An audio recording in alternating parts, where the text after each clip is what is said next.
The drywall cracked before my resolve did. My father's forearm pinned my throat, his breath sour with certainty. "His future matters," he hissed, knuckles whitening. "Yours never did."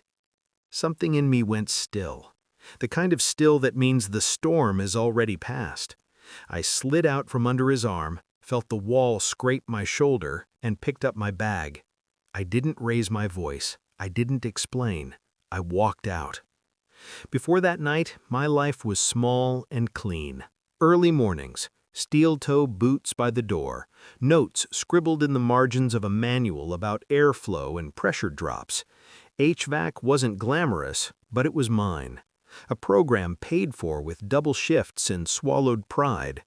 I believed in systems, inputs, outputs, fair math.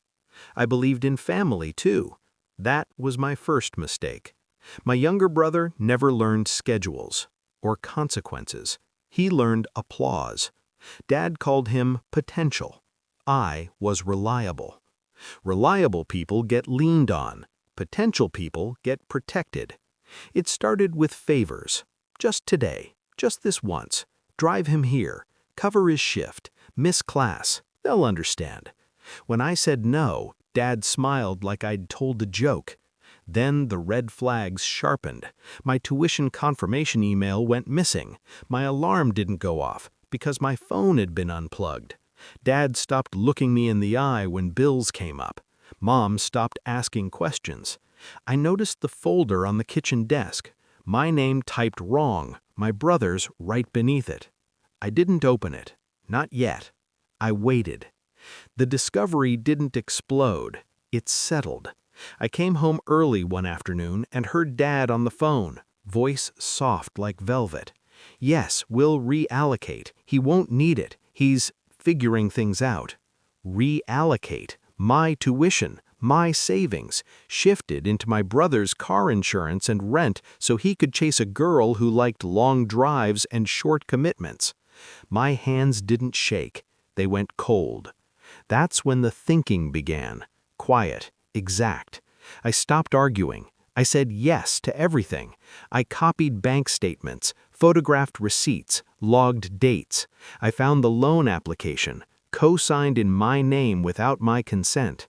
I learned words like forgery and misrepresentation the way I learned duct sizing, patiently. Silence became my camouflage. Dad relaxed. My brother laughed louder. They mistook my calm for surrender. The night of the wall came when I refused one last time. I had a midterm. My brother had a girlfriend with a driveway an hour away. The wall cracked. The sentence landed. "Yours never did." I walked. I slept in my car that night, the manual open on my chest like a shield.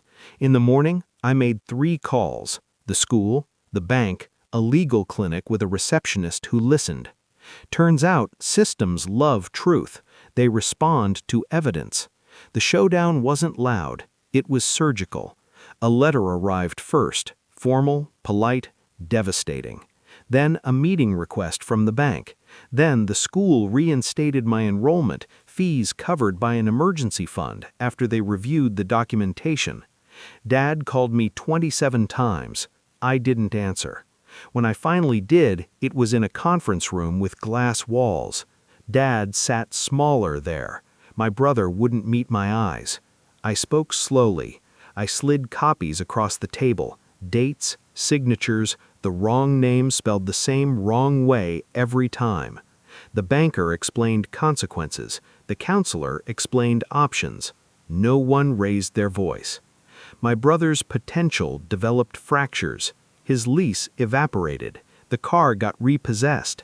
Dad's pride learned interest rates. I didn't smile. I breathed. The payoff came later, the way real justice does. I passed my exams. I took a job that smelled like metal and clean air. I rented a place with quiet mornings and no locked doors. Dad tried to apologize. It sounded like weather. I told him the truth. I believed you. That was the damage. Now when I think of that wall, I don't feel anger. I feel gratitude for the clarity, for the sentence that finally freed me. I build systems for a living now. I fix what's broken by finding where the pressure leaks. They taught me whose future mattered. I proved them wrong without ever raising my voice.